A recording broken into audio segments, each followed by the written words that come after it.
I love North Dakota's can-do spirit. I really feel like the people who live here work hard and believe in the success of North Dakotans everywhere. We have a very collaborative state. We have people who work together in the various branches of government. Now we see significant addiction issues across our state. We are seeing increased incarceration rates based on drug problems. And so what we realized is that we have to stop fighting the drugs and we have to start dealing with addiction. One of my biggest concerns is with our school system, with young people. We have kids in middle school who have addiction issues. We have kids in elementary school with mental health issues. The first time you have a DUI or a minor in possession, if you get intervention, we can stop it from becoming a major crisis. We have 35 out of 53 counties that are considered frontier counties in North Dakota. That's 6 or fewer people per square mile. That's a very different solution for the distances there than it is for Cass County here in West Fargo, or Burley in Bismarck, or Grand Forks County. As a teacher in a public school, I can tell you how drugs impact families and kids. I can tell you how it impacts our economy.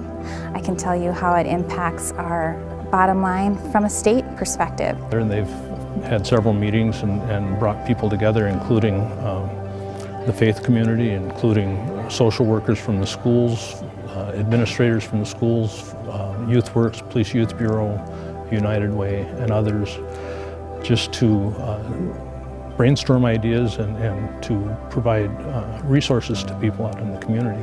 The doctors, the medical community is really responding well. They are significantly reducing the number of prescription opioids that they are prescribing. We've taught the providers that they are a critical piece in preventing substance abuse. And so by early childhood programs, by early intervention with adolescents, by early intervention with first-time users, if we get people early on, we will lower costs for the whole society. All right, welcome back.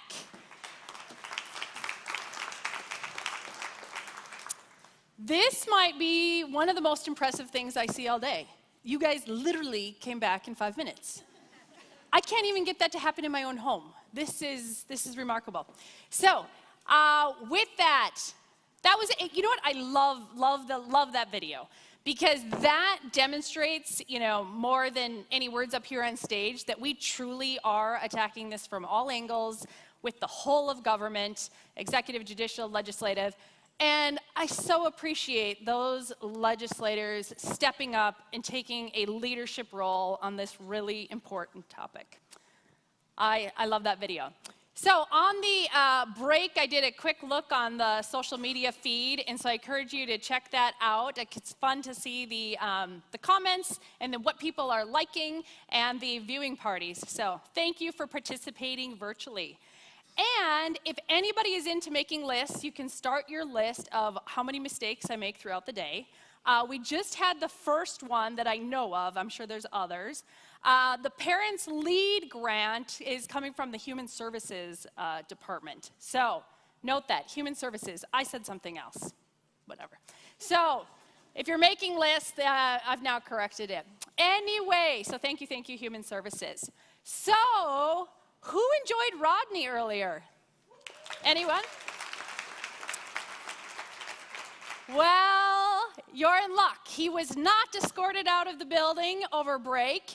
And so let's welcome Rodney back to the stage to take our conversation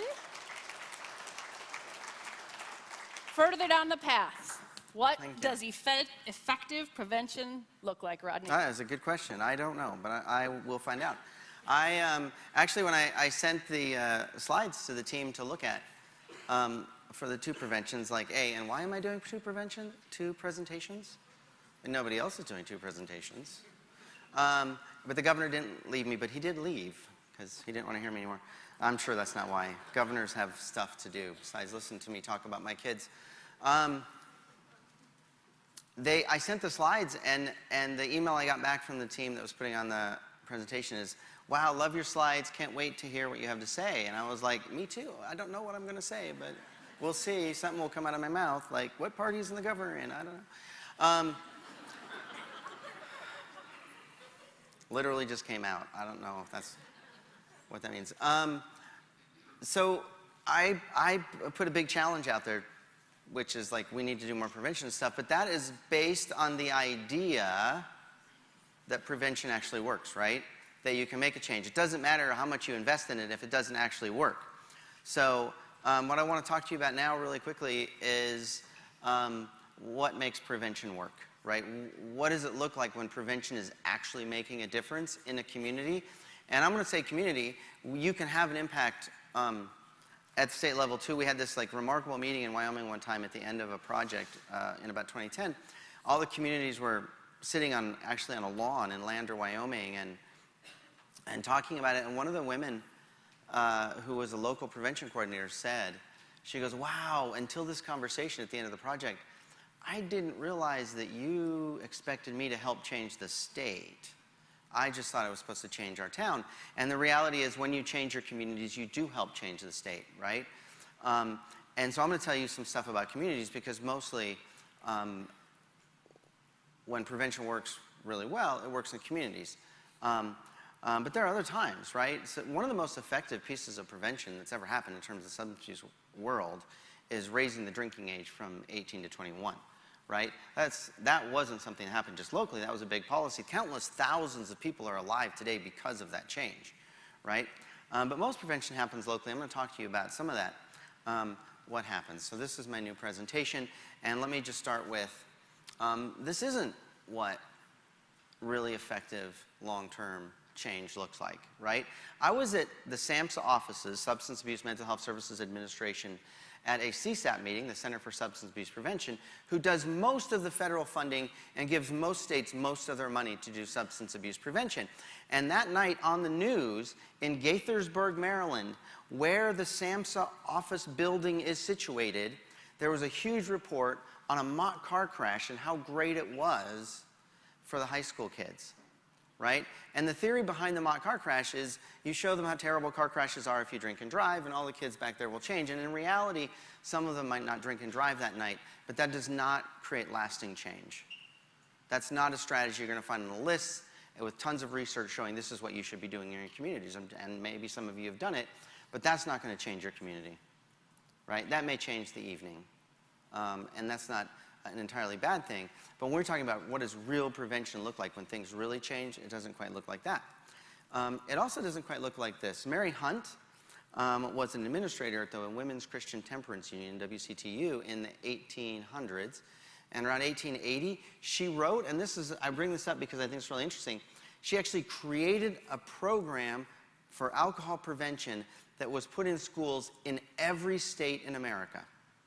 It was done, and it was based on the science of what alcohol does to your body, right? And so these kids all over America, hundreds and thousands of children, were getting a prevention program in the 1880s. By 1900, everybody was getting this, every state was doing this program.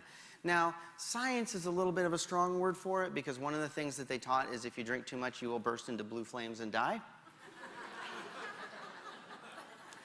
But the thing about it was, and the First Lady said, that it's not a moral failing, right? The thing about it was, the WCTU and temperance advocates of the 1800s, it was a moral crusade, right? And that was where some of this failed, is that they really had a moral. It was the Women's Christians Temperance Movement. They had a moral crusade, not a public health crusade, right? But we were doing prevention over 100 years ago in our schools already. In America. There's also been times when you have a public policy that makes a huge difference, all right? This is a public policy. This is actually real outcomes from public policy change in America. We passed a policy once and it changed, it cut alcohol-related deaths in half per capita. Alcohol consumption was a third, right? And unintended consequences like the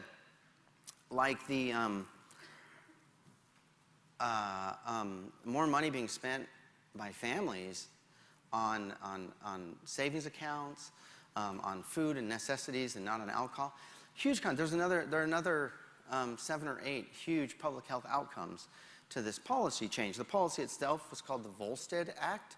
It was the legislative policy of prohibition.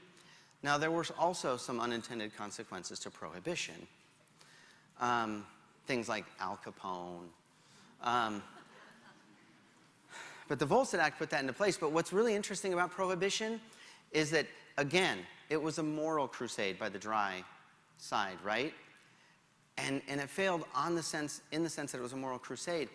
And they didn't really do it for public health reasons, but in a public health sense, it did exactly what it was supposed to do, in particular for the people that were trying to make that happen. Middle America tended to be white, privileged, middle American people who didn't want their husbands and fathers going to the saloons and things like that, right? And so you had huge public health outcomes, but also these sort of other consequences. One of my favorite things about prohibition is that the Volstead Act created prohibition agents. There were 1,500 across the country, 200 of them in the state of New York. There are 200 federal prohibition agents in New York alone. But think about that. They had to cover the Canadian border, the entire coastline, and New York City. There were 200 agents. There were 32,000 speakeasies in New York City. It was a failed policy in that sense. So we've done some things like that. But we've moved past that sort of moral crusade to something that's more public health minded. And so I'm just going to tell you really quickly what researchers in general say is the best kind of prevention. First, it's based on a public health model. What you see in front of you, we call the SPIF, the Strategic Prevention Framework. And all it is you look at your data, you do needs assessment. From that, you build the capacity and mobilize people in your communities. Then you write a plan, you implement that plan, and you evaluate that plan. And that is the best process we have right now for doing prevention well. The other thing they say is that you need coalitions. I was at a coalition meeting doing some work with a coalition in Sheridan, Wyoming about a month ago, and it was just in a church that had donated the room for the coalition to meet in, and right there, coincidentally on the wall, is the Margaret Mead quote about only a small group of intentional people can make change and all that stuff, and that's what we know. If you're going to change communities, the research says you bring the right group of people together to make that sort of change. You can't do it by yourself, right? The other thing research says is that you have to do it based on local data. You look at what's local and understand your local conditions and your data to make that sort of change. And finally, once you do that, you have to use strategies, EBPs, evidence-based practices, that we know work, right? Don't use strategies that don't have any research showing that they work. Use stuff that we know work, right? And here's a couple of examples, and I'm not advocating for these two, but these are just programs for youth. One's called Strengthening Families, one is called Life Skills. There's lots of them, there's lists of them, right? And what sets these programs apart, if you want to do an intervention that's a prevention intervention for youth, is that when you go to either of those places' websites, there will be tabs for research and evaluation and peer-reviewed literature about these, right? Researchers have studied these things and shown that they work, right? We know that a kid who goes through life skills is going to be significantly less likely to use alcohol and drugs. We can also make policy change, right? Smoking ordinance is a great example of that. Smoking ordinances work. We know this, right? And one of the reasons that smoking rates and tobacco use rates are way down is because of these sorts of policies. So there are things. But this is the thing about it, is that it's easy to go to a list, but going to the list and saying, well, Strengthening Families is there, and we have an ordinance, and we could also pass a policy, and we could do a media campaign. That is not the same as saying, I know what effective prevention looks like. So I want to tell you some stories. The first one is of Johnson County, Wyoming. Johnson County is where Buffalo, Wyoming is. It is famous for a number of things. Butch Cassidy and the Sundance Kid's Hole in the Wall was there. Also, Owen Wister wrote the very first Western novel called The Virginian, and the Occidental Hotel is where the Virginian got his man. The Occidental Hotel is still there. You can actually stay in it in a room and go to the bar at the Occidental Hotel. Also, for those of you that are more inclined to more pop culture, it's where Longmire's re-election campaign headquarters are. They actually have an event called Longmire Days. This is the thing. Johnson County looked, and they had a coalition, they looked at their data, and they realized One of their significant problems was underage drinking, and one of the reasons it was happening is because Johnson County was failing 80%. 80% of its compliance checks. That means that when police sent someone who's underage into a liquor store, 4 out of 5 times they would sell to that child. And the coalition brought that in. They brought a judge to the coalition, and this judge, she didn't really think underage drinking was a problem. They were like, you know, whatever. It's just kids will be kids. And then she learned about the consequences. She learned about the data, and she saw that, and she said, whoa, we can't have that. And the next time 2 people failed, she took their licenses. And the next day, everybody went to the coalition and said, whoa, we can't lose our license. What do we do? And they said, you got to stop telling the police they're not welcome in your establishment. You have to start training people with responsible beverage service training and all this stuff. And they shifted everything. And for 2 years, or for the next 3 years, the compliance check failure rate was 0. And by 2010, 12th grade pass month use was down more than 10 percentage points, and 12th grade binge drinking was down 12 percentage points, right? Just because they stopped the access to alcohol for kids, right? Today, if you go talk to the chief of police in Johnson County, they're no longer shown the door when they go to a bar. If they don't show up and talk, the bar owners are like, hey, we missed you yesterday. What's going on? They have a great relationship now. They shifted that culture. Here's another story. The North Coastal Prevention Coalition was very concerned. This is a terrible place to have to visit because it's right north of San Diego on the beach. And so I was lucky enough to go there a couple times to work with them on their evaluation. And this is the thing, when California, way a long time ago, made medicinal marijuana legal, this coalition was not okay with it. They thought this is going to make our kids use more marijuana, just because it's going to be around. And so they put on a campaign. They did a bunch of stuff with this campaign. The first thing is they created restrictions on the paraphernalia that you could sell to use marijuana. They also created restrictions on anything like T-shirts, sweatshirts, paraphernalia, all that stuff that you could use at fairs, things like that. They also did a media campaign around it. And in general, they just made it really uncomfortable to want to sell or use marijuana in their community because they believe it would make the kids use marijuana. And in fact, when I visited there was only one glass shop left, and the one medical dispensary basically had shut its doors because it was so unpopular. And they looked for a comparison group, schools that were south of them, and what they found is that while their access to marijuana went down 7 percentage points, the access to marijuana in their comparison schools went up 6 percentage points, right? And as a result, basically their marijuana use in their schools stayed flat, while marijuana use in the comparison schools was going up, right? And that's what it looked like, this comprehensive approach to make it uncomfortable to do something that was bad for our children. Here's the next one. I live in Laramie, Wyoming. We have 2 schools in Laramie, Wyoming. One is the University of Wyoming, which is the only 4-year school in the state. And the other one is a world-class automotive school. It's called WyoTech. I was asked to go talk to WyoTech about prevention. And of course, I love to talk, so I'm like, yeah, I'll go do it. And so I did it. And then after I accepted the speaking engagement, it was like on Health Day or whatever, oh, come please tell us.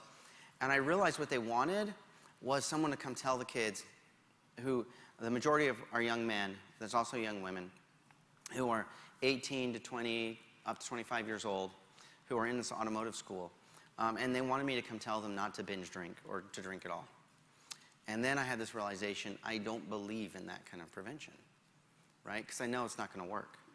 So what am I going to present to them? So I went and I presented to them, and I said to these young men and women, I said, I'm not here to tell you not to drink. I'm not here to tell you not to get drunk. I'm here and I'm going to tell you why in Laramie, Wyoming, you're not going to do it. Let me tell you about the party patrols that are taking place with our police. Let me tell you about the ID checking that's happening in all of our bars. Let me tell you about the increased DUI penalties and increased penalties for giving alcohol to kids, right? Let me tell you about the police station that opened downtown, right? These are all the reasons that you're probably not going to get drunk tonight, and if you do, you're going to get into trouble. right? Laramie changed the culture around it. They started with biotech, they started with the college. And this is the thing, if you're on a college campus, those of you that have a college in your community, you work so hard all year to let these college kids know that this isn't okay and we're not going to do it, and you've got all these alternatives to go to. And then every September, a whole new group comes that has a different expectation, like, yay, we're going to get drunk, and you got to start working again, right? And so Laramie put all of those things in place, a comprehensive approach, worked with the two colleges, and between 2001 and 2005, they decreased adult binge drinking from 23% to 10%, right? By doing those sorts of policy things, by making it, changing the environment, right? And then working with those schools. I have one other story. The Klamath tribes of Oregon, like so many tribes with reservations, have a terrible problem with alcohol. There's a behavioral health disparity, a disparate problem with alcohol in many of our tribes.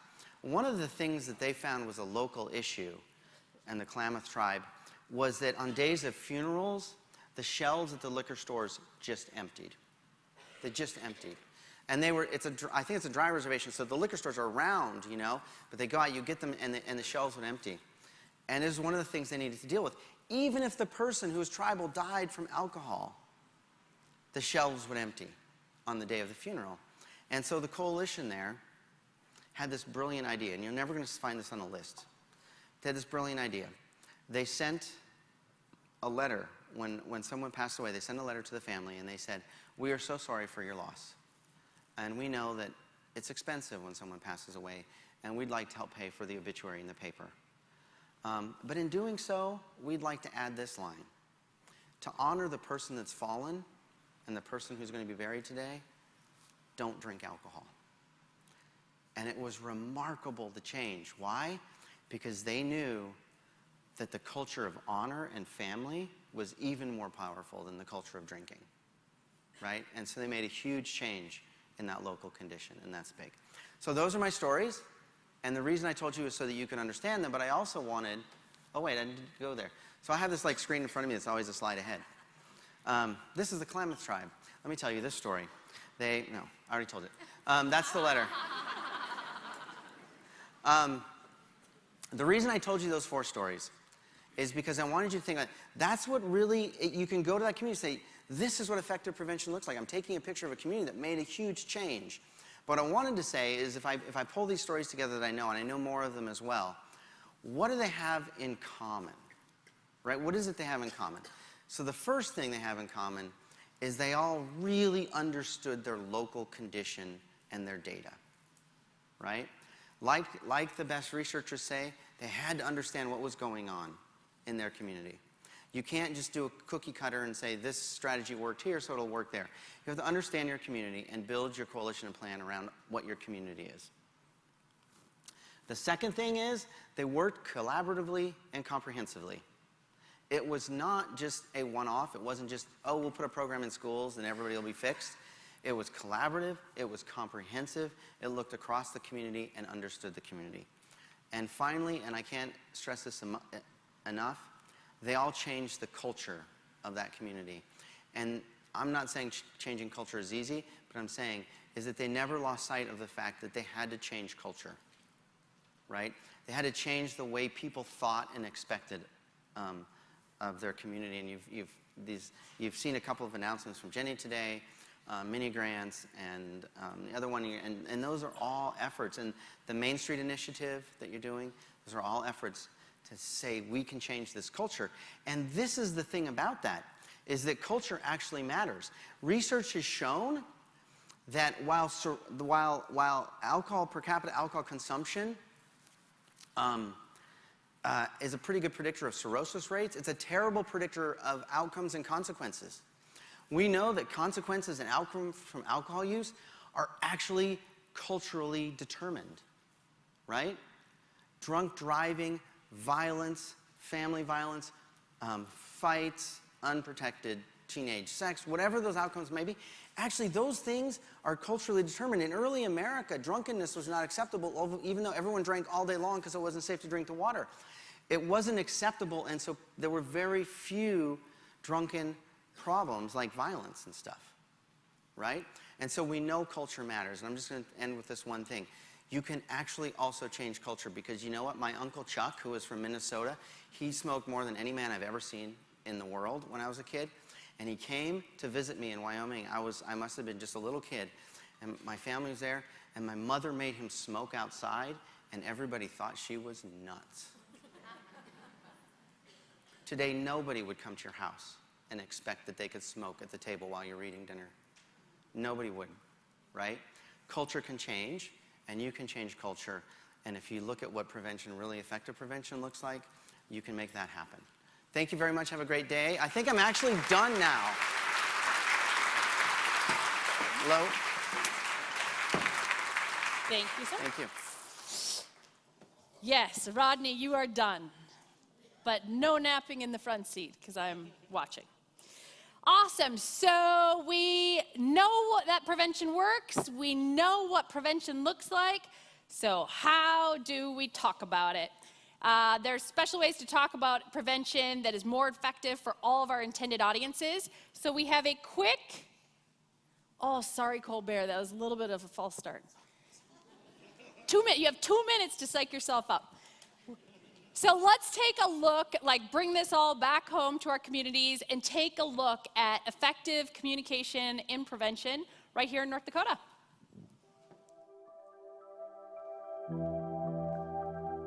Effective communication means that you've considered your audience and that you are targeting messages and letting them know what's in it for them, and always having an ask and making working together appealing. So you really want to target who your population is that you're trying to address, and you want to work with very specific types of messaging. We're using media avenues currently and in the future, including billboards, radio, TV ads, social media platforms, and then other activities including a sticker shock campaign, parent pledges, and more. And one of the nice things about North Dakota, and especially about small public health units that are working on this, is we share all our information with each other.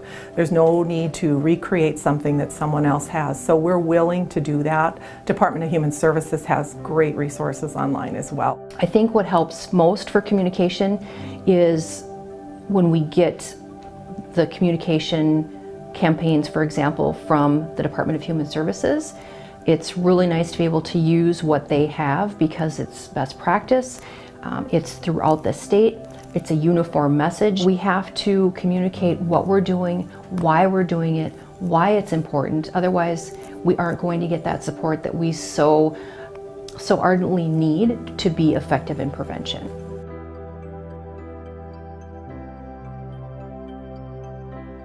Fantastic.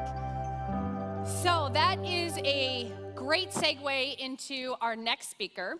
The next speaker, Colbert, is hailing all the way now from the East Coast, and he has extensive experience in building organizations and teams, a lot of work with community coalitions, substance abuse prevention, and organizational development. And he's done this in a variety of environments and contexts around the world, and is going to share some of that insight with us here today. I'm really intrigued at what he's going to say because I had a chance to preview his slides. And I'm still not sure what he's going to say. So I say, well, you are in for a great treat, and welcome Colbert to the stage.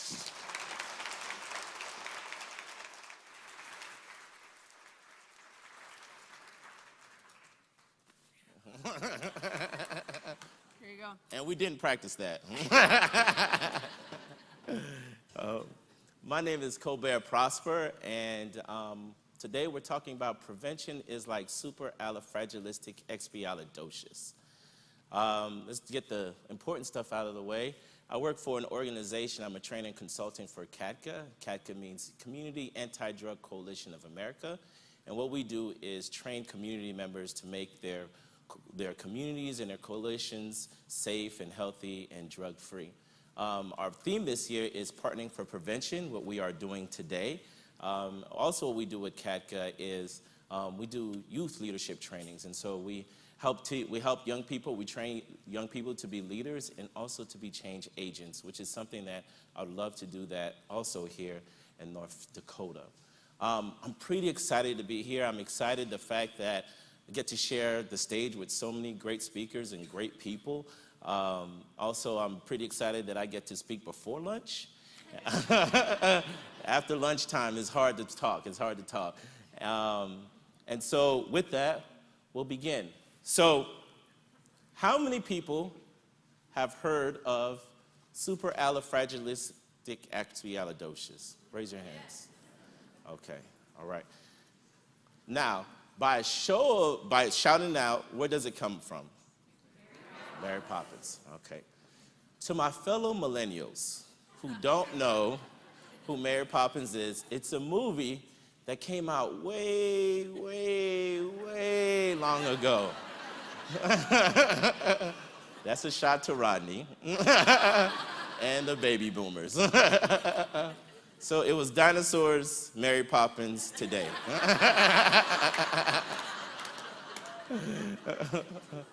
So, to my millennials who don't know who Mary Poppins is, I'm going to give you a summary, and also you can get that synopsis at your local history channel. So, let's begin. So Mary Poppins is based around the story of the Banks family. Mr. Banks, who is in picture 2, is a junior partner at a bank. He's strict, he's firm, he's traditional, he's all about structure.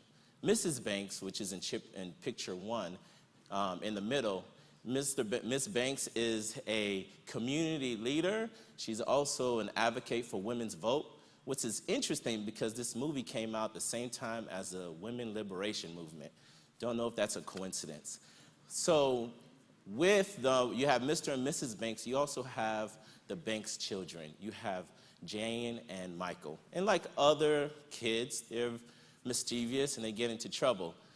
Well, maybe not other kids, because they had 4 nannies in 6 weeks, just quit.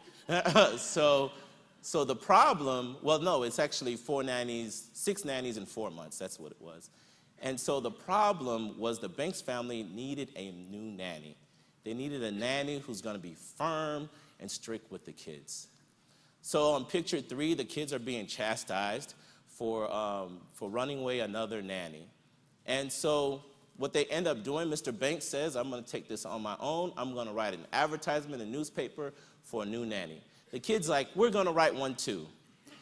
Mr. Banks eventually rips up the kids' advertisements and throw it into the fireplace. And now we are at picture 4. Miss Mary Poppins gets the advertisements of the kids and shows up to the Banks residence and flying with an umbrella. Happens every day. And so at picture 5, she meets with Mr. Banks and she hires herself, just like that. And Mary Poppins isn't your regular nanny. She is the bona fide nanny. She was Super Nanny before there was a Super Nanny. No shade to the current, right? So Mary Poppins, she hires herself, picture 6, she goes straight up to the nursery with the kids, and the first thing she does with the kids, she measures them. She measures their characteristics, their personality, and their behavior. She finds that Michael, the little boy, is extremely stubborn and suspicious. She also finds that Jan is giggly and she doesn't want to put anything away. So what she does after she's taken her assessment about the kids, they clean up the room, and she makes it fun for them to clean up. And after that, they go on an outing to the park, and they run into Bert. Bert is I consider him the first serial entrepreneur. He's always doing something. And that day at the park, he was painting pictures. And one of those pictures was a scene of a scenery of a spring, and there was a festival, and it was a beautiful picture Bert drew. Miss Mary Poppins uses her magic, and they go into the scene. I wish she used her magic for our spring, but we'll see how that goes. Long story short, The kids and Mary Poppins and Bert are in this picture. And Mary Poppins ends up, they get into a merry-go-round, and they take the horses from the merry-go-round, and she ends up in a horse race. She wins the race, and people are asking, Mary Poppins, how does it feel to win the horse race? And in like Mary Poppins fashion, she explains it in a song. Hit it, DJ. There probably aren't words to describe your emotion. Now, gentlemen, please. On the contrary, there's a very good word. Am I right, Bert? Tell them what it is. Right. It's supercalifragilisticexpialidocious, even though the sound of it is something quite atrocious. If you say it loud enough, you'll always sound precocious. Supercalifragilisticexpialidocious. And the song continues, right? This is so much fun, right? Mary Poppins finds a way to make a huge word that's uncomfortable to say fun and acceptable with a song and a dance because she knew her audience. And so when we go back, the kids are saying this. The kids are saying supercalifragilisticexpialidocious, right? I still have a hard time saying it, right? They say it, the house is excited, the maid and the cook in picture 8, they're saying it, and of course, Mr. Banks is not fond of this. He's like, they're fooling around, they should know the structures of life. So the next day, Mr. Banks takes them to the bank where he works. And Mr. Banks tells the kids that you're going to deposit your money, you're gonna know responsibility. But the kids, they don't wanna give their money to the bank. They actually wanna give their money to the woman across the street who's feeding birds. And Mr. Banks says no, and the other bank managers are saying no. They managed to take the money from the kids, and the kids are crying, give me my money back. Other people from the bank hears this, and they're like, the bank is keeping people's money. And it causes a frenzy, so much so that in picture 10, the partners of the bank fires Mr. Banks for how his kids acted. During this time, as Mr. Banks is being fired, he says the word supercalifragilisticexpialidocious. At that moment, he knew what it meant. And he also understood at that moment that he should be spending more time with his kids. He runs out, and in picture 11, you see him fixing the kite that the kids broke early in the movie. And the family in picture 12 finally get together on an outing to spend time together because that's something that they're not doing. For Mary Poppins, the wind changes, and she takes the wind with her umbrella and goes and helps the next family. The argument I want to make with you all today is that, I'm going the wrong way, is that prevention is similar to supercalifragilisticexpialidocious. Sounds crazy, right? But one of the similarities that they share is that when you say supercalifragilisticexpialidocious in prevention, people don't know what you're talking about. They look at you with a blank stare. They're like, what does that mean? The second thing that they both share is that the S word and also prevention, they have negative connotation. Mary Poppins actually says supercalifragilisticexpialidocious sounds atrocious. And when people hear prevention, they hear no fun. They hear rules. They hear police officers. But the third and most important thing that they share is that they both, for me, mean excitement, they mean fun, they mean something much greater than the actual letters put together. And I say that prevention is even more fun than supercalifragilisticexpialidocious. Prevention is more important than the S word. But everybody knows what supercalifragilisticexpialidocious is. Nobody knows prevention.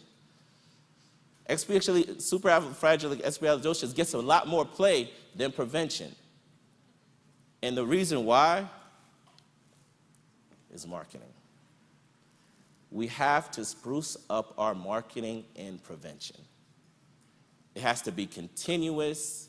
It has to be Also, it has to be intentional. It needs to be assessed. We need to continue marketing. Our competition is always marketing, and we have to always market what we are doing in prevention. Now, we can't keep marketing what we want people to do, right? In this marketing, we have to use marketing principles to say our message a lot better.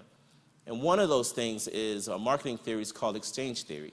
And the theory is that people have their own self-interest, and people buy and people get things that benefits their self-interest. And when they buy something or consume something, it meets an immediate need, a desire, an aspiration. Now, if you tell me that if I don't smoke, I'll live longer, like, yeah, but I'm a millennial, I'm not a baby boomer, you know, I got time. But if you can design your message to meet an immediate need, aspiration, or goal, I'm more likely to consume it. Case in point, I started doing prevention when I was in 6th grade. And the reason I kept doing prevention and continue to do prevention because it's fun, and it's in line with my values.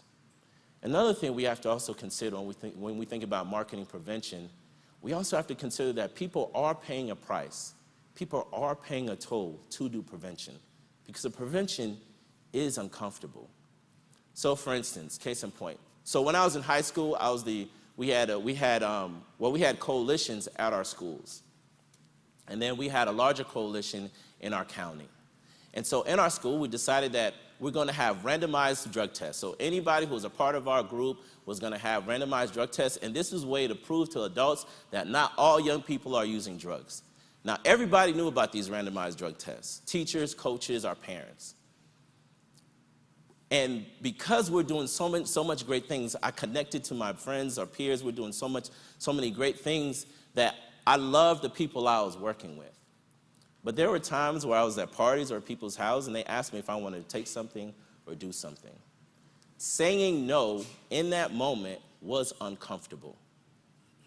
But the product was more important to me than taking something and letting down all the people who are part of my group.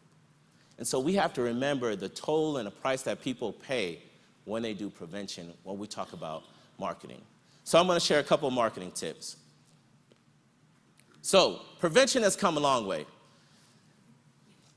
This is your brain on drugs, egg, pan, this whole thing that happens. I didn't understand it. I still don't understand it. I want to throw some bacon, turkey bacon. So it's like, we've come a long way, and we know that doesn't work because it doesn't explain anything. We also know fear advertisement doesn't work either because it doesn't have a lasting impact. What we do know is social norm campaigns, and social norm campaigns means that we let people know the positive things that are happening. I want to be a part of the group who's doing great things, and what we see here is a social norm campaigns directed to parents, saying that 70% of kids listen to their parents, and when we talk about substance use. So we're doing better, and we need to do more about this. Another thing is audience segmentation or target marketing, right? And when we talk about this, my colleague and friend Dwayne is director of Nashville Prevention Network, and he talked about one of the most popular campaigns that they created was Be a Parent and Not a Peer.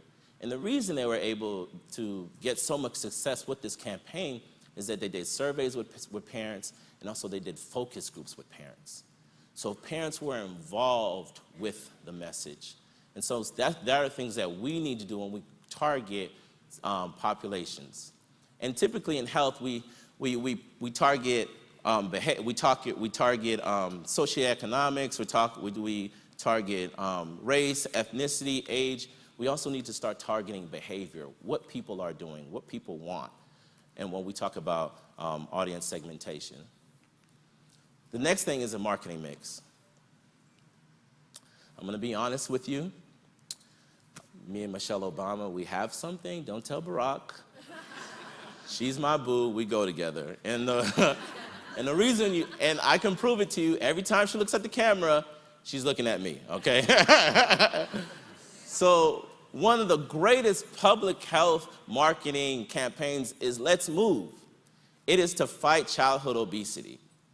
They didn't go around saying these are the benefits of healthy eating. They just said, let's move.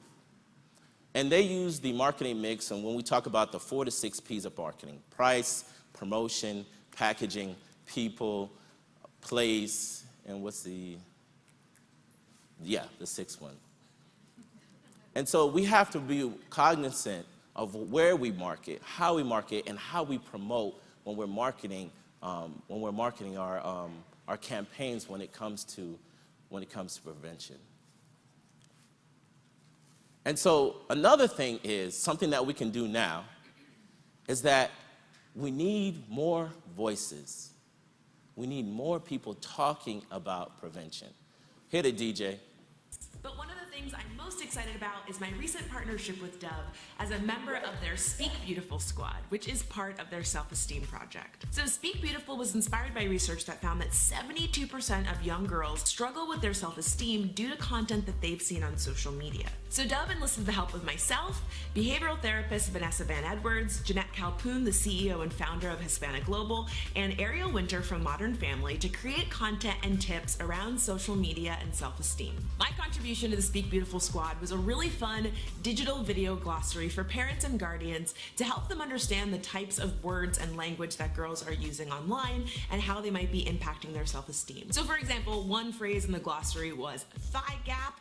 This is the space that's sometimes created between your legs when you stand parallel, but of course not everyone has this. But unfortunately, this can make some girls feel bad because in many circles it's seen as an aspirational thing, when in reality everyone's bodies and in turn their thighs are completely different and unique to them, which is what makes it so awesome. Your body is yours. Another phrase we covered was TBH, which stands for to be honest, which on its face sounds positive, right? There's nothing bad about being honest, but unfortunately some people use TBH to preface something nasty or negative as if that qualifier somehow makes the statement less mean or hurtful. We also did a really fun workshop here in New York City with a group of local girls where we played games and just talked about using social media responsibly and also finding ways to use our online voices to uplift each other and ourselves in meaningful ways. If you want to see more of the great resources and content that Dove and the other Speak Beautiful squad members have created around social media and self-esteem,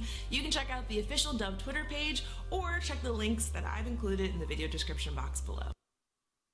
So Dove has a self-esteem project where it works on self-esteem, and they focus on self-esteem of young women. And so what they did was they incorporated and they included people who are doing so many different things in so many different sectors to be ambassadors, to talk about this, to share what they know about being a woman and what it means to be beautiful. So we need more ambassadors, we need more people talking about prevention, talking about the benefits and what we can do. So I want to end it on something personal. Has anybody seen the movie Black Mass? Black Mass, yes. No, so we got a few. And there's a book about, and pretty much the book in Black Mass is about 2 brothers in Massachusetts. One brother in the suit and tie was a state senator and also was a college president. The other brother, was involved in organized crime, and after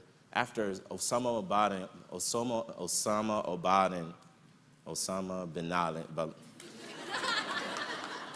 you guys want to know what I'm saying. So after that guy, he was on the FBI's most wanted list, right? You have 2 brothers coming from the same family, working class family, but two different paths. And the book Unfair really examines what was the difference. Jenny talked about risk factors and protective factors and how the environment, how the schools, and how your community can change someone's behavior and someone's overall life. One brother becomes a senator, one is in organized crime. And why I bring this up, I think about those same things about my little brother. Between my parents, I'm the eldest of 5, and I have a younger brother, Wilbur, who's 2 years younger than me. My brother and I were always together. We played together, we took baths together, we got in trouble together, we did everything together. My brother, I was well behaved, didn't really say much because I have a speech impediment, and so I had a hard time talking, so my brother did most of the talking for us, but he was also rambunctious, he was curious. And so when you have a rambunctious, curious kid in school, they often get labeled the bad kids, right? And what we know that in our school systems across the country, that black boys, Latino boys, and boys, Native American boys, tend to get suspended much higher and disciplined than their counterparts as their white boys. So my brother got into trouble in school at a really early age. And what happens, what we do is we put other bad kids together with other bad kids, and that just makes kids even more bad. And by the time we were in high school, my brother was in and out of juvie, using and selling drugs. Now, I'm not blaming the school system for my brother, and he definitely has his own responsibilities and self-responsibilities around those things, but it's very hard for me to blame a child for adult labels. So as my brother's going in and out of juvie and using and selling drugs, I'm in prevention. I started going to my coalition meetings in 6th grade. We're doing parties, we're doing conferences, and we're organizing these things. The picture to your right is us at a conference doing leadership and team working. And the picture in the middle is when I was a lot slimmer and had hair.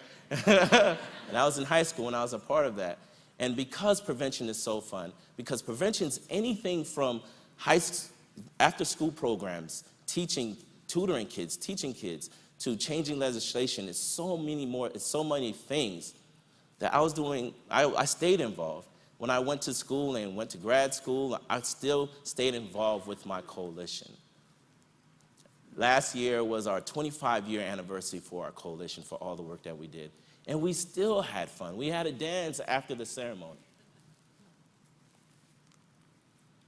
When I think about Michael, back to our story, Mary Poppins, when I think about Michael, my brother, they're not very different. Michael was described as extremely stubborn and suspicious. Ways that some people describe my own little brother. But we treat people differently because of something that they're going through. And we really need to spruce up our marketing to reach those kids who are doing different things, who aren't into what the good kids are doing. We need to market to them as well. But what I love about what you all are doing, you all have a day for prevention. Woo! We didn't have that. We didn't have that growing up in Florida. We didn't have that. We didn't have 7 sacred teachings. We didn't have YouTube videos. You all are doing so much more than what we are doing, so much more work than what we are doing, that I look forward to seeing what you all complete and achieve and be a nation leader in what we are doing in this work. And so I say to you, we can always create marketing plans, and that's going to take time. And we need to assess those marketing plans and evaluate those marketing plans. That's going to take time. But we can be ambassadors. We can be voices for prevention today. And my final question to you, are you going to be Mr. Banks, or are you going to be Miss Mary Poppins? Thank you for your time.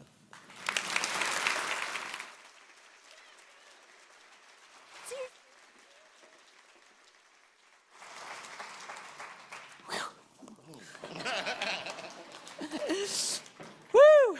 That was going to be the hardest thing I did all day. Awesome. Thank you, Colbert. That was fantastic. And I love Mary Poppins. I love watching Mary Poppins with my kids, and now it's going to take on a whole new meaning. Thank you, thank you, thank you. And since I'm in the habit of sharing secrets today, you should have heard the governor singing along to Supercalifragilisticexpialidocious. Like, I was hoping my mic would be on, and then I could just lean over and... All right, so here's what we're gonna do next. We are gonna roll a quick video before I get to introduce our last speaker for lunch, which is a true treat. So let's watch this video and then we'll be right back. The Youth Commission is representatives from all of our middle and high schools, and I meet with them monthly in their buildings, and then they send representation to a monthly meeting that we have at City Hall. I think binge drinking is a really big problem in my community, and probably in the last 5 years, drug usage, and I think it's really common among teens. Like trying to get rid of the pain, trying to avoid it instead of face it, you know what I mean? Trying to go through it and find situations or different routes or scenarios to get around the problem. But our people usually want to drink the pain away, to burn their tongue, to forget about the pain that they're holding on to. If we can get youth to avoid wanting to even try to use alcohol, then it's going to be also a prevention to other drugs as well. That's what makes it pointless when adults say, like, don't do this. Like, that's just the culture around here. I think it needs to be a cultural change where it's not wrong to kind of ask more of yourself. Sometimes kids are further ahead than their parents on some of these initiatives. I would just encourage students to get involved with their government, their local government, and also to get involved with the private sector too, like different businesses. And I think if these businesses and the government provided more opportunities to do that, that would be a really good way to give the youth a voice. They're the ones that the legislators listen to. You take a group of students to the legislature, all ears perk up because it's youth talking about the problems that are affecting them now or in the future. I think adults, we get sick of listening to each other all the time, and it's very powerful because we know how brave it is for a young person to come forward and speak to a group of people, especially when they're adults. It can be very intimidating. Fantastic, fantastic. So, this is a very special introduction and a great way to wrap up our morning. So I get the honor of introducing Dr. Donald Warren. You can read about the bio and the statistics in your programs and whatnot because it is extensive. But we are thrilled that we've got all of these experts from around the country that have come to share their insights with us today. But Dr. Warren is right here at home in North Dakota, a national expert that everybody wants a piece of because of all the insights and learning that he has to share. But it's great to have one of our own here on stage today with medical degrees from all over the place, including a master's in public health, senior policy advisor to the Great Plains Tribal Chairman's Health Board. In summary, he's obviously very esteemed, best in class, and what I think is most important, he absolutely cares about North Dakota and is sharing everything that he has to offer with us. So thank you, Dr. Donald Warren, for sharing with us today. Thank you.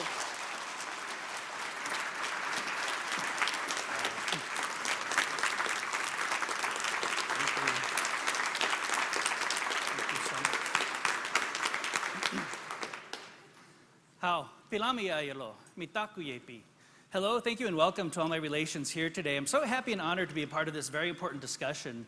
And I want to start by thanking the Governor and First Lady and all the agencies for focusing on this as an issue. So let's please give them a hand as well. I really appreciate it. So I'm originally from Kyle, South Dakota on the Pine Ridge Indian Reservation. I always like to ask, how many people have been to Kyle, South Dakota? Around 10. That's 10 more than usual. Yes, it's a very small town. Yeah. I'm going to be talking about the impact of unresolved trauma on addiction and imbalance. And in my own background, I am a family physician and I have training in public health. And I'm so pleased to see the focus on public health approaches to addiction because prevention really is the cornerstone of public health. And I look at this, a day for prevention. What a wonderful starting point. And when I think about effective programs and how we can be most effective in our communities focusing on prevention, obviously to act effectively, we need to engage effectively. But in order to engage communities effectively, we need to understand them, right? So what a wonderful starting point. So when we think about prevention and we think about some of our populations, we have to recognize that one size does not fit all, right? We have to be more intelligent and more engaging of all communities because we have different patterns of disparities. So I really appreciated the very first video about the explanation of prevention because it's actually a traditional Lakota story. In Lakota, we did not have a written language, so we learned about life lessons and learned about our culture through stories. And there's a story of 3 sisters walking along a river. And as they're walking along the river, they see babies and young children in the water struggling to stay afloat. And the first sister says, this is a crisis, it's an emergency. We need to get these babies out of the water right now. And the second sister says, no, we need to teach them how to swim so they can survive while they're in the water. And the third sister just keeps walking upstream. And the other 2 get angry with her and say, where are you going? Why aren't you helping us? And she says, I'm going to find out who's putting these babies in the water, and I'm going to stop them. That's public health. That's working further upstream. So I tell my students at NDSU, I'm chair of the Department of Public Health at NDSU, that public health is traditional medicine, right? There's a lot of similarities, a lot of commonalities. And we have the only Master of Public Health in the nation with an American Indian public health track. So there's Master of Public Health degree programs all over the country. Many of them have a global health focus, international health focus. We're the only one right here in North Dakota that focuses on American Indian public health.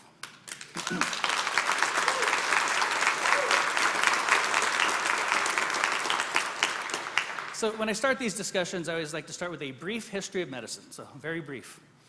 2000 BC, here eat this root.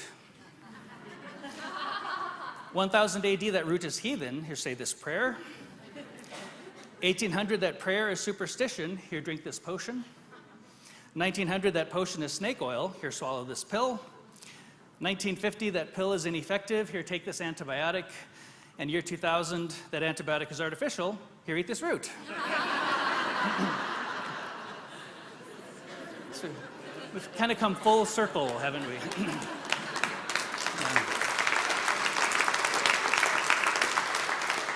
And one of the things I see in our modern healthcare system, and I've worked a lot on the medicine side as well as the public health side, and one of the things I notice is that when we don't take a holistic approach, we're not going to be effective in community health. We might be able to treat one disease at a time effectively, but when we look at community health, we have to be much more holistic and much more understanding of the differences across communities, but also engage them appropriately so we can act appropriately. So this is a map of the Indian Health Service areas, and I think it's important to acknowledge that there's not a single American Indian culture or a single American Indian language. We have hundreds of tribes, hundreds of languages, and we do see different patterns of disease processes around the country. And unfortunately, right here in the Great Plains, we tend to have the worst health status of any region for American Indians in the country. So why is that? Why do we see such a high concentration of terrible health outcomes here in the Northern Plains? And I think when we try to understand the impact of trauma, we have to be cognizant of historical trauma as well. Each population is different. Each population has a different history. So when we talk about historical trauma, and I show this image, I like to say, let's talk about Indian country.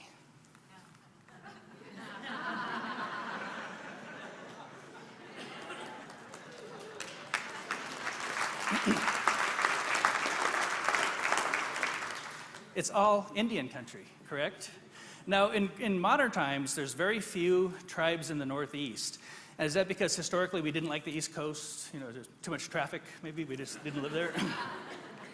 Actually, the 13 colonies were devastating to the northeastern tribes. And there's a part of our history that's not well taught in our schools, not well understood by most people. And there was a time frame when there was a lot of devastation to the northeastern tribes. You may have heard of Amherst, Massachusetts, Amherst College, named after Lord Jeffrey Amherst. And he's very famous in Indian country because he's the colonial governor who ordered the distribution of blankets from a smallpox hospital to the regional tribes with the purpose of killing them. Not very well understood in our history, not taught in our history books, But it was an intentional destruction of the people in that region to wipe out the tribes. So you can actually Google Amherst and smallpox and actually find the letters that were written back and forth. And I like how the word Google is a verb now, right? We can Google things. So I tell this part of our history not to make anyone feel bad. That's not the point. But the truth is, if we are ever going to get to equity, we have to walk through truth, even when it's difficult.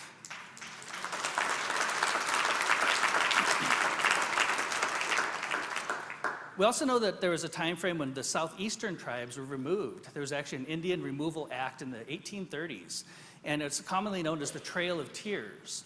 And that's when tribes in the southeast were removed to what is now Oklahoma.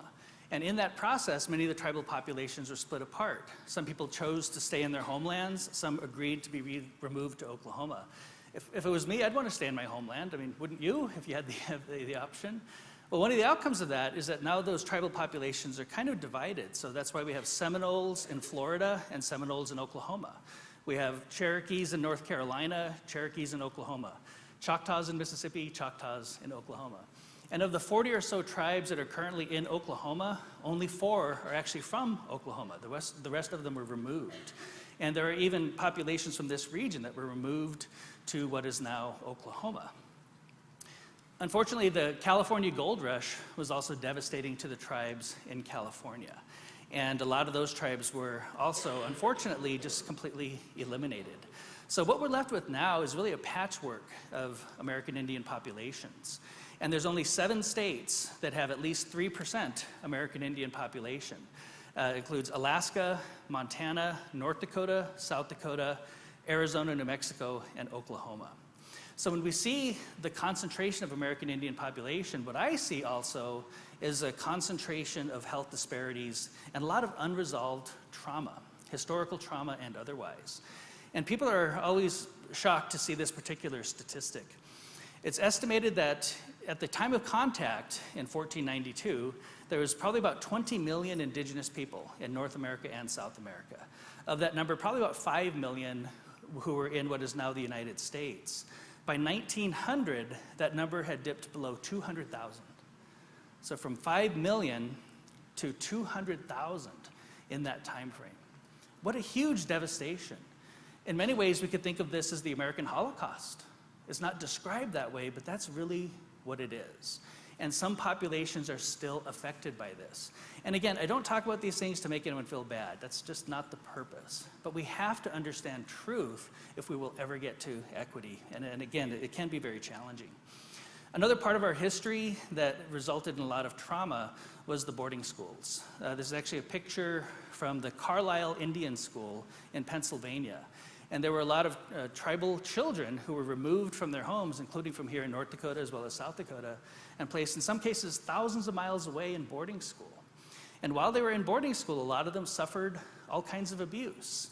And this isn't ancient history. My mother is a survivor of boarding school. She just turned 80 yesterday. It was her birthday yesterday.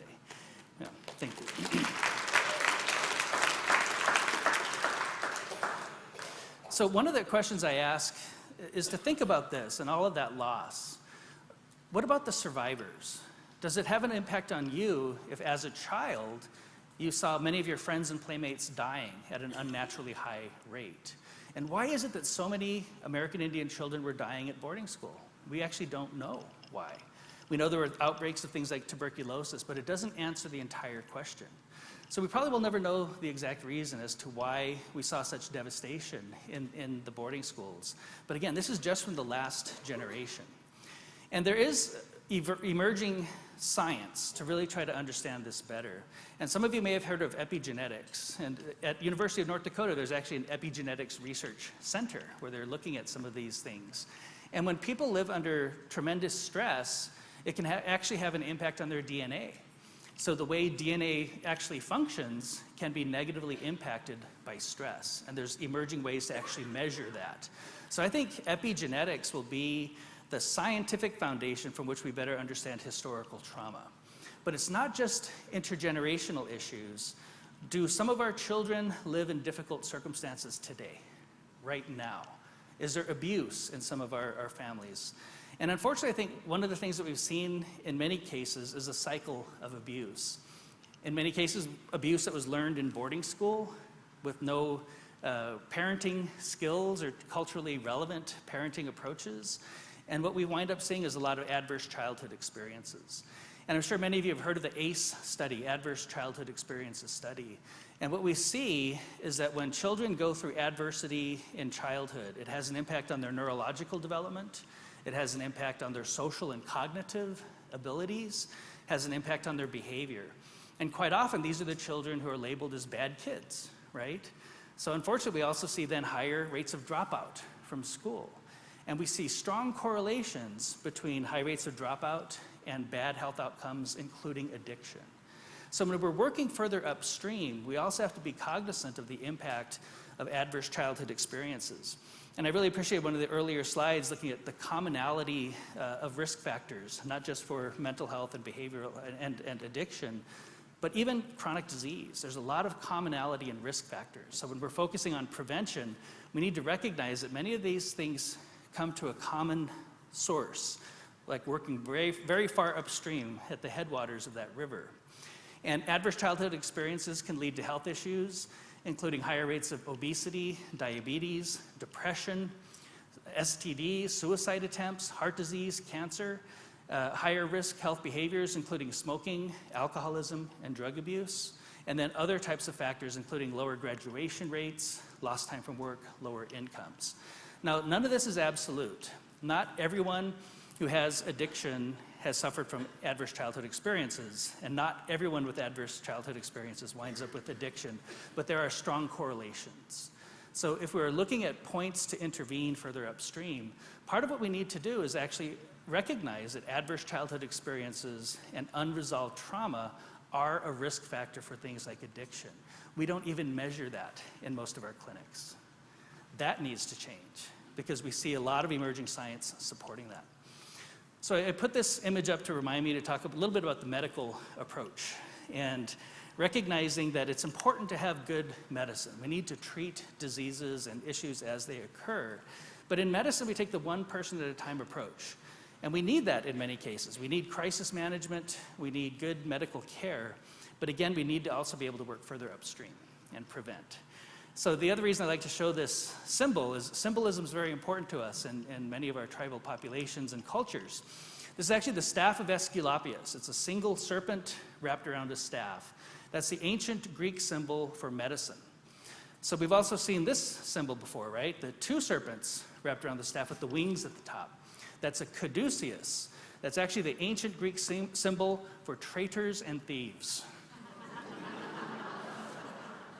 Believe it or not. So somewhere along the line, someone really screwed up, didn't they? So it's prettier, it has wings on it, so we'll use that one. So if you're watching the news and they flash health alert and they show this symbol, you know the traitors and thieves must be sick. Well, in Lakota and in many of our other tribal groups, we have our own symbols. And certainly, many of you, I'm sure, are familiar with the medicine wheel. And I really appreciated the symbols of the 7 sacred teachings and the medicine wheel approach there. And what this shows is a lot of complexity built into this relatively simple symbol. And it shows us about balance. And it shows us how all things are connected, even if they seem opposite to each other. So in the limited perspective of this room, we could say, east is opposite from west, right? We can agree to that. But on this earth, if I go east, and I go east, and I keep going east, eventually, where am I going to wind up? Yeah. So I'm over there. I'm over there. I'm over there. I'm over there, and I'm right here. They're all truly connected by the circle.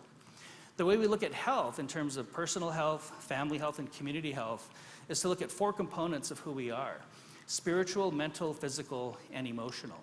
And I've seen a lot of the more effective treatment programs incorporate spiritual healing, right? Even in Alcoholics Anonymous, Narcotics Anonymous, they incorporate spirituality into the healing paradigm. What's another word for a modern doctor? Healthcare provider? What's another word? Physician, right? So in modern medicine, we're saying right at the front end, we deal in the physical arena, right? Physician and physical have the same Latin root, physic, which means the natural sciences. So in modern medicine, we're really focused on the physical arena. And when I think about my own training in modern medicine, you know, the word spirituality never came up until I did my hospice rotation. We had to wait until there was an impending death before we even said the word spirituality in modern medicine. And I think the health system should reflect the life experience of people, right? And if spirituality is a part of what people are, then it's not too far of a stretch to think that spirituality should be included in the healing system as well. Whatever we call that spirituality needs to be a part of it. But to better understand our decision making and what we do, in the traditional way, in the spiritual realm is where we house our values, things that are important to us, like family and community and culture. And in the mental realm to the north is where we make our decisions. The physical realm to the west is where we implement those decisions into actions. And the emotional realm to the south is where we get our reactions, our feelings, how we feel about something.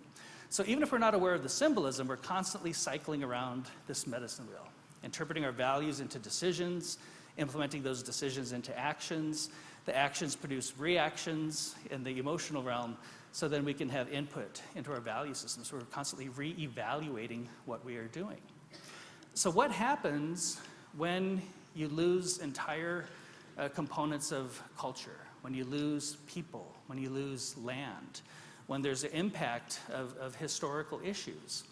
And when we take away the traditional values in many of our populations through boarding schools and other terrible events, what I observe when the traditional values and the traditional spirituality is taken away is there's a lot of negative emotions, right? There's a lot of grieving, a lot of anger, a lot of depression that is associated with that, even low self-esteem.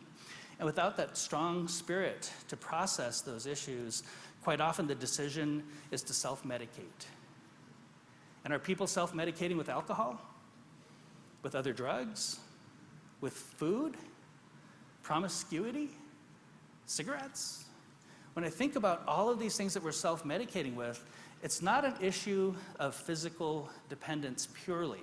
What I see in many of our populations is that what we need is a spiritual healing process. And it has to be done in a culturally relevant way. And when I think about opportunities for prevention, we do have to look at each population as its unique population and recognize that one size does not fit all. And this approach might be effective for some of our tribal populations. So think about intergenerational trauma and how these changes in DNA can actually pass on from one generation to another. In many ways, that's also, from a traditional framework, culturally relevant. So we could think of DNA and messenger RNA, and the whole role of that is to make amino acids, which then builds proteins. And those proteins can even go on to the next generation. And when I think about the connectivity across generations and really the sacredness of our DNA, the connectivity to history and the connectivity to previous generations is also the connectivity to future generations. And I think about the connectivity from the spiritual realm to the baby in their physical realm. What we're basically creating is a double helix from generation to generation. And what we've been taught in our traditional ways is to recognize that we have connectivity across generations. And when we think about intergenerational trauma, that it's more than just one generation. We're taught actually in the traditional way to think about 7 generations ahead. Let me go back here. So when I think about connectedness to both ancestry and future generations, there's some emerging evidence in epigenetics research that the impact of DNA changes from stress can last about 100 years into future generations. And when we think about the traditional way that we would count generations, it was about 15 years. Of course, people didn't live as long historically. They had children at a younger age. But if you think about 7 generations, that's 105 years. So it's quite possible that our ancestors understood the impact of epigenetics. They understood the impact across generations when people are living under traumatic circumstances.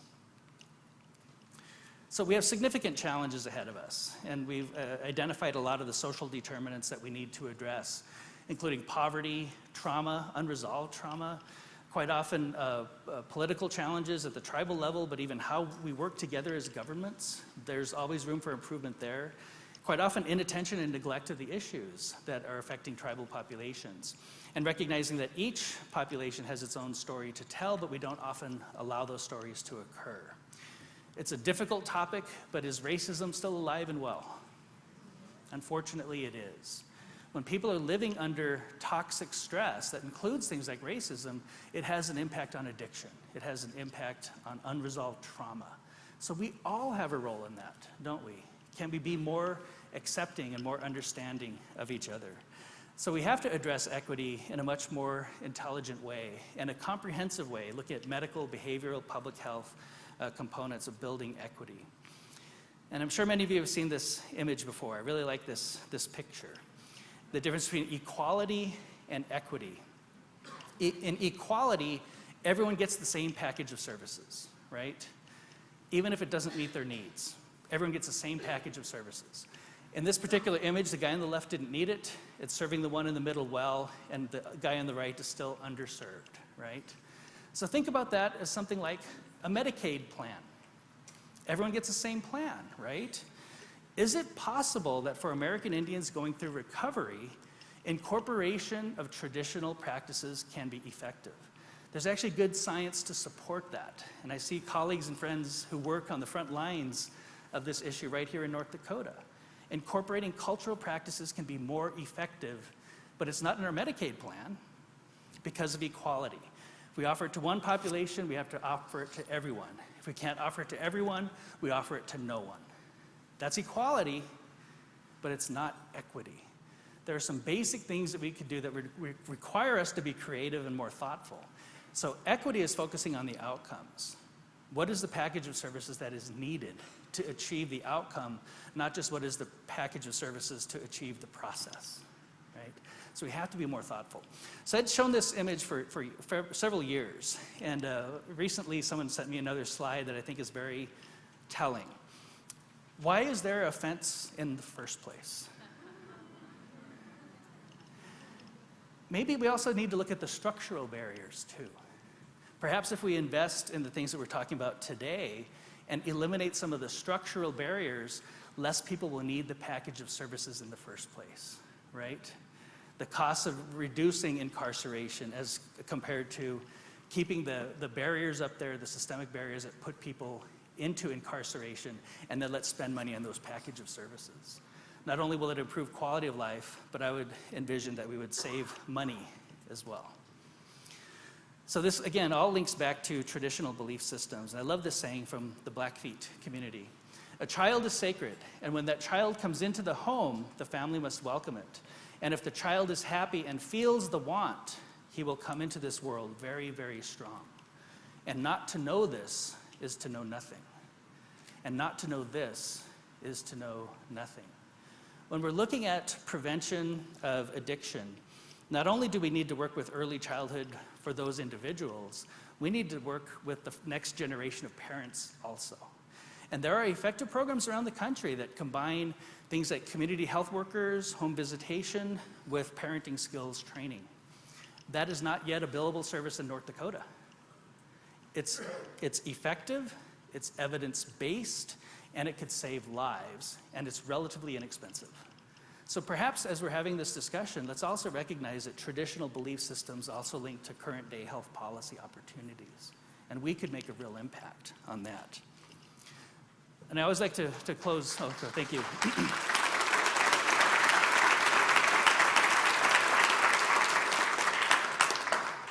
And of course I have selfish reasons for wanting to do this too.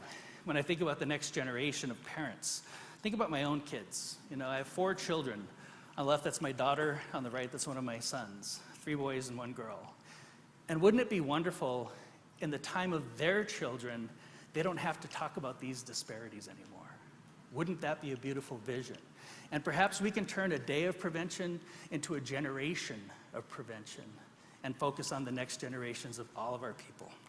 Aho, pilami ayalo, mitakuye oyasi. Thank you all very much.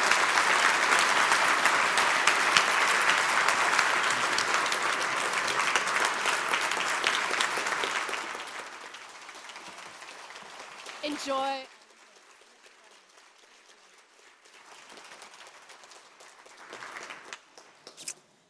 Wow. Wow. Thank you, Dr. Warren. So, we are right on schedule, and we have just as much amazing stuff for you this afternoon. So, a couple quick notes. The numbers are coming in. There are hundreds of people watching all of this on the live stream, which is awesome. So for those of you who are watching individually, make sure you sign up, register for this event on recoveryreinvented.com, because that's how we'll be able to share all of this awesome material with you. And for those of you who are wondering, we will share things like these PowerPoint slides and all the resources that have been mentioned. So that is coming, and for those of you virtually, make sure we know where to send it. And on the social media front, remember to, let's not keep this to ourselves. Share what we're learning today, and it's not too late to invite your friends and colleagues to join us for the afternoon because we have the live stream. So go ahead, invite, and share. The live stream is on www.governor.nd.gov. And lunch is going to be in 3 places. We've got 2 rooms down the hall. We've got some lunch by the registration table, so you can find it there. And don't forget the Knowledge Cafe. So a lot of the cool things we talked about this morning, you can go pick up some resources, have deeper conversations. So check out the Knowledge Cafe down the hall. And I think Colbert is going to host a sing-along for Supercalifragilistic in one of the side rooms. So we will be back here to continue this at 1 o'clock. 1 o'clock. See you then.